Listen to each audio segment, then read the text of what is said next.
Assalamualaikum warahmatullahi wabarakatuh. Selamat pagi, siang, sore, malam, sobat milenial dan Gen Z IDN Times dimanapun kalian berada.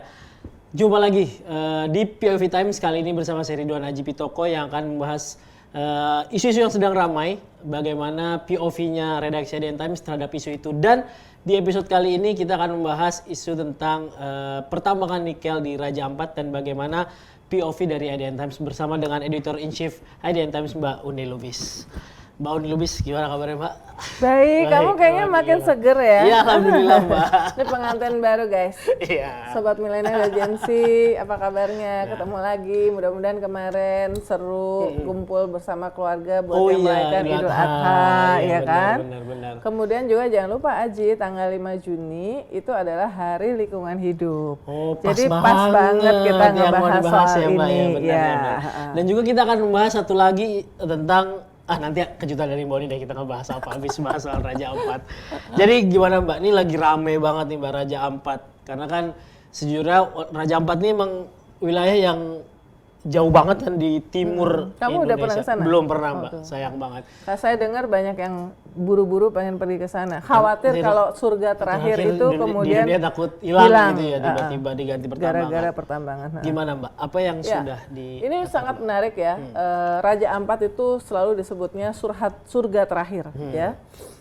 Kita masih ingat tuh tahun 2017 ya ada fotonya Presiden Jokowi pada saat itu ya. Oh yang itu ya? Ya yang foto yang sekarang juga viral. Dia menatap matahari ya, pemandangan indah ya, seolah-olah menatap masa depan yang indah gitu kan. Tentunya semuanya berharap bahwa ya masa depan Raja Ampat yang indah itu sebetulnya mengirimkan pesan bahwa kira-kira kalau kita nge-treat Raja Ampat dengan sangat baik berkaitan dengan sustainability, lingkungan hidup, itulah gambaran Indonesia harapannya, ya kan? Ya. Karena ya surga terakhir, masa surga terakhir nggak dijaga dengan sangat baik. Nah, lalu kemudian muncul yang sekarang. Nah, kini kita sebagai media nih Aji, memang pada saat situasi seperti ini, ketika terutama kita tidak meliput langsung ke lapangan, redaksi sangat hati-hati. Betul ya, sekali, sangat Mbak. hati-hati untuk mengecek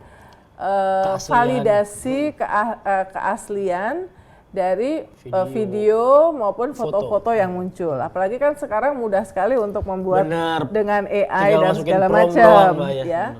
Nah, ini kita sangat hati-hati ya. Tapi yang kedua, menurut saya ini ada bagusnya. Ada bagusnya itu karena apa?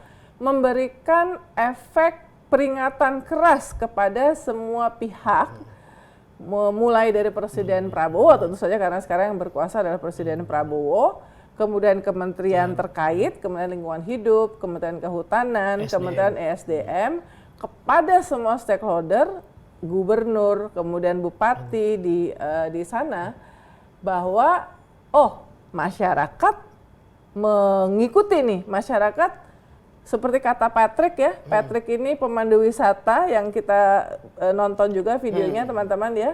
Dia pemandu wisata di Raja Ampat, dia membuat statement yang menurut kita di redaksi itu sangat layak untuk dicermati. Betul karena apa? Sekali. Dia orang yang tinggal di sana, besar di sana, dan dia tahu persis tentang wilayah wisata Raja Ampat di Paenemo, kawasan Paenemo. Dia mengatakan bahwa sebetulnya muatan dari videonya adalah sebetulnya yang dipersoalkan itu bukan di situ.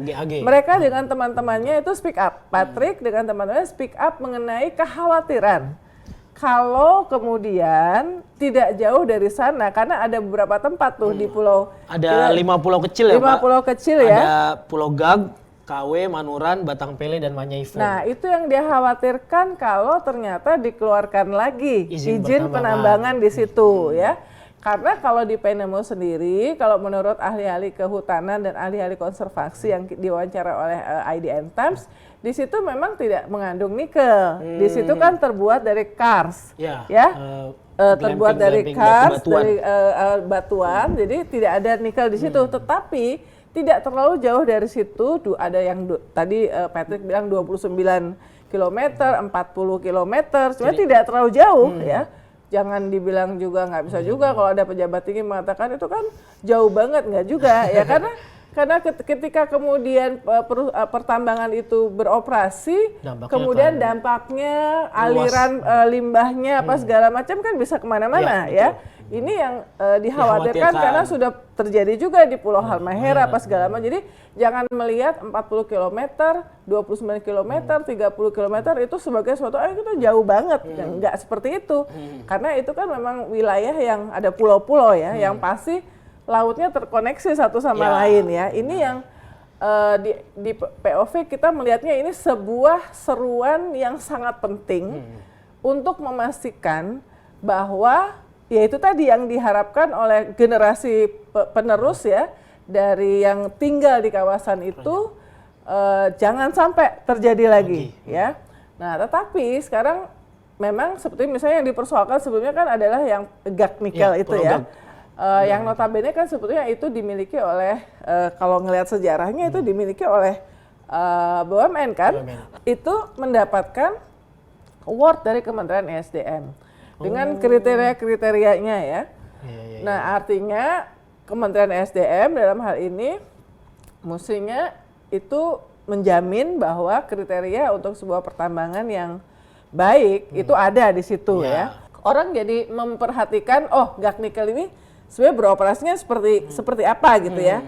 Nah, tapi yang kedua, hal kedua yang juga muncul dari sini adalah bahwa semua ini ya jejak izin tambang ini memang panjang dari era Soeharto sampai era Jokowi ya. Misalnya ya, aktivitas tambang di sana itu ya. Era Soeharto tahun 98, 18 Februari 98 PT Gas Nikel menandatangani kontrak karya generasi 7 dari konsorsiumnya itu BHP Biliton 75%, Aneka Tambang 20%. Wilayah konsesi 13.136 hektar. Diberikan di Pulau Gak, Raja Ampat. Jadi ini menjadi tonggak awal aktivitas tambang di Raja Ampat secara legal. Ya, zaman Soeharto, zaman Bu Mega presiden itu Bu Mega itu mengeluarkan Kepres 41 2004 memberikan dispensasi kepada 13 perusahaan tambang termasuk PT Gas Nikel untuk tetap beroperasi di hutan lindung karena mereka memiliki kontrak sebelum undang-undang berlaku. Era Presiden SBY Susilo Bambang Yudhoyono 2004 sampai 2014 PT Gas Nikel mendapatkan izin lingkungan dan persetujuan kelayakan usaha tambang ya. Jadi tanggal 4 Agustus 2014 Kementerian SDM mengeluarkan persetujuan studi kelayakan. PT Gas Nikel juga mendapatkan izin pinjam pakai kawasan hutan 2015. Meskipun penerbitannya dilanjutkan di awal masa Jokowi. Nah, sekarang era Jokowi tanggal 30 Desember 2017 diterbitkan izin produksi, operasi produksi. Ya, aktivitas tambang dimulai secara penuh pada 2018 berfokus pada produksi nikel di Pulau Gak. Jadi ini tuh untuk Gas Nikel saja prosesnya itu memang dimulai dari era Soeharto sampai era Pak Jokowi. Lalu kemudian diterbitkan, kita ada meliput juga ada sebetulnya ada yang diterbitkan yang perusahaan-perusahaan yang lain ya. Ada 5 perusahaan itu. Ya, yang notabene sebetulnya sebagian besar belum beroperasi ya. Belum beroperasi seperti yang dilakukan oleh PT Gas Nikel kan ya. Nah, jadi memang kontroversi ini kita harus melihat sisi positifnya. Oke, kalau pemerintah mengklaim bahwa khusus untuk PT Gas Nikel, apalagi sudah mendapatkan izin secara legal, kemudian sudah mendapatkan penilaian yang baik selama ini, sebagaimana disampaikan oleh Menteri Lingkungan Hidup juga, itu oke. Tetapi bagaimana yang lain? Ya, jadi ini sebetulnya selalu ada hikmahnya. Seperti kata Patrick, no viral, no justice. Itu kan kebiasaan kita belakangan ya. Benar. Kalau tidak seperti ini, orang tuh jadi nggak care, belum care bahwa di surga di kawasan timur, di ujung Indonesia di yang dikatakan surga terakhir, itu bisa terjadi ancaman yang berbahaya terhadap lingkungan di sana. Nah, kita melihatnya, jadi kita ngikutin terus ya, termasuk aktivitas dari perusahaan-perusahaan yang lain yang ada di sana ya.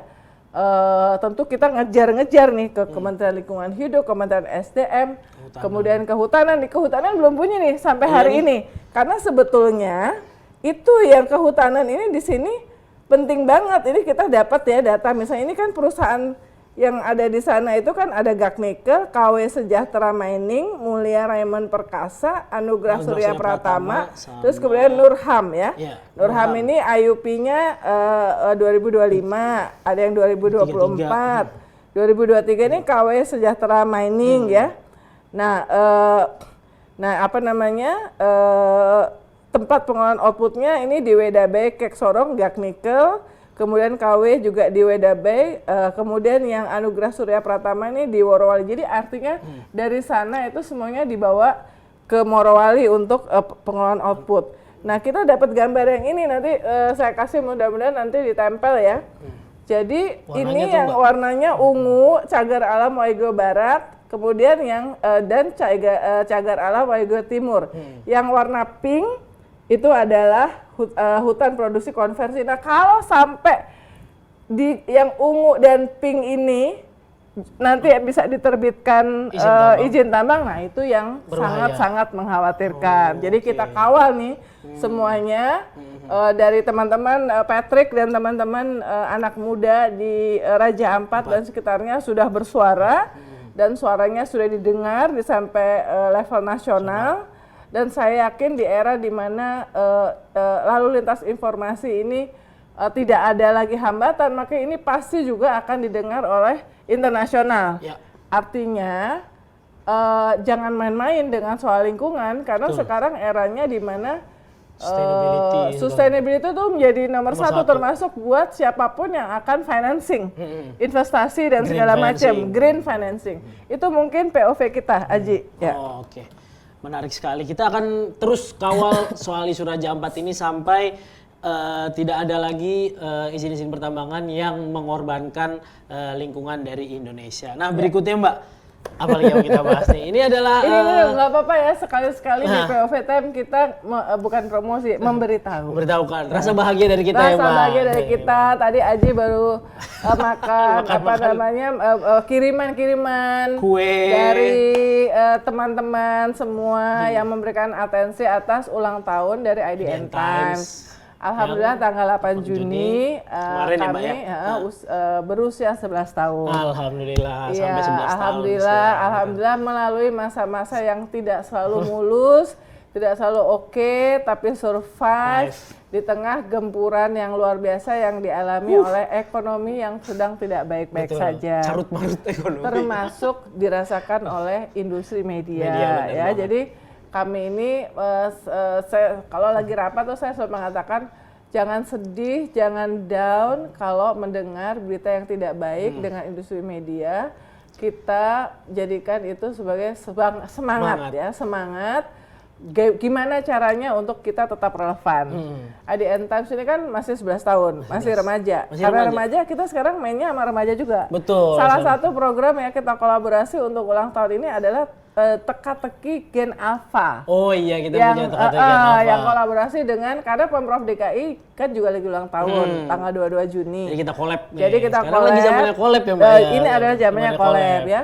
Jadi kita ada cerdas cermat 100 SMP se-Jakarta. Itu kan anak remaja. Betul sekali. Ya, jadi kan? temanya kita cerdas cermat, tapi ini kita melibatkan Gen Alpha. Ingat nggak? Jadi sebetulnya cerdas cermat itu udah dari dulu, tapi belakang udah nggak ada. Ya, dan kita ingin membuat platform bagi anak adik-adik remaja ini SMP untuk mengasah ya, mengasah.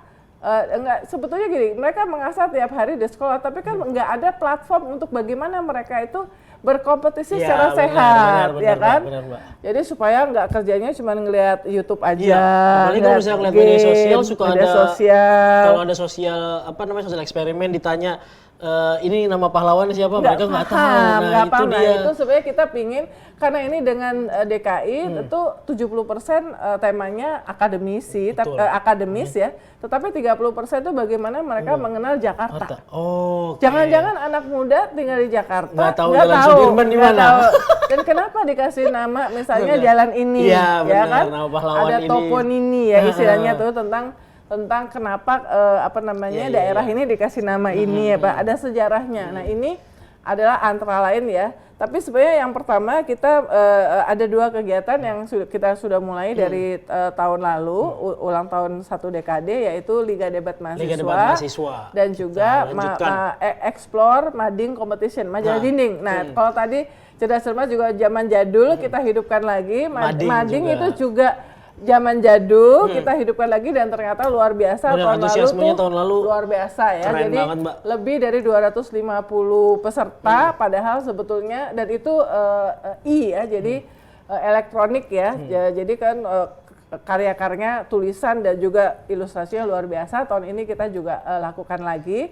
Kemudian tadi selain yang teka-teki Gen Alpha, kita juga kolaborasi dengan Pemprov DKI, itu ada eco-friendly Masjid Competition. Pasti semuanya heran, kenapa kok IDN Times bikin masjid competition, hubungannya apa ya? Tapi sebetulnya, jadi sebetulnya eco-friendly itu ada kriteria yang udah dibuat oleh Majelis Ulama Indonesia. Tetapi kita masukkan satu kriteria tambahan, yaitu ramah komunitas. Karena kita ingin melihat masjid yang tidak hanya concern terhadap lingkungan hidup, tapi juga menjadi tempat di mana komunitas anak muda itu bisa saling empowering di antara mereka, yang memberdayakan kegiatan mereka segala macam. Nah, itu akan memberikan nilai yang lebih jika komunitas anak muda di masjid itu justru berjalan dengan aktif. Apalagi di Jakarta masjid banyak banget. Nah, jadi jangan, masjid bukan cuma untuk datang sholat, ibadah, itu penting, tetapi sebagai forum kegiatan sosial dari lingkungannya ya. Benar, berdampak lah buat lingkungan itu yang sosial. kita ingin encourage. Karena IDN Times ini kan, Aji, kamu kan tahu kita itu pilarnya itu ada 3. Satu, jurnalisme. Kedua, teknologi ya. Kita sudah punya 8 produk berdasarkan AI. Ya, mungkin kita termasuk yang lumayan lah AI-nya ya.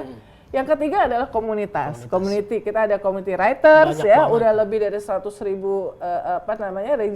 registered member ya.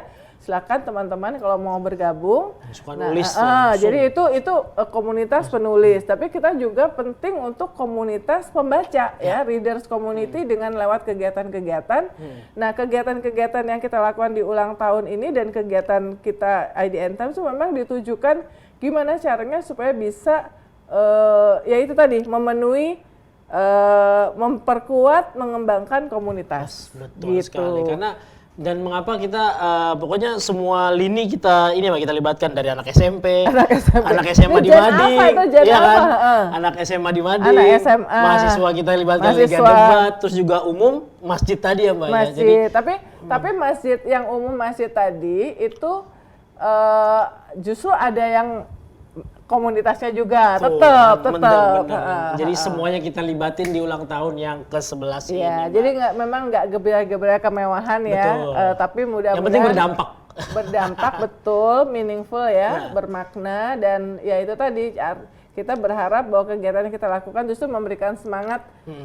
Karena gini, misalnya tahun lalu nih, terakhir ya, biar nggak kepanjangan, Liga Debat, kita mendapatkan cerita bahwa sesudah ada Liga Debat Mahasiswa by IDN Times, kegiatan-kegiatan debat di kampus-kampus itu jadi semangat. Kembali ini lagi semarak ya, Mbak. Karena tadinya mereka mungkin cuma latihan debat, tapi nggak ada tempat buat sparringnya. Nah, justru sesudah ada Liga Debat Mahasiswa by IDN Times, mereka punya tujuan nih.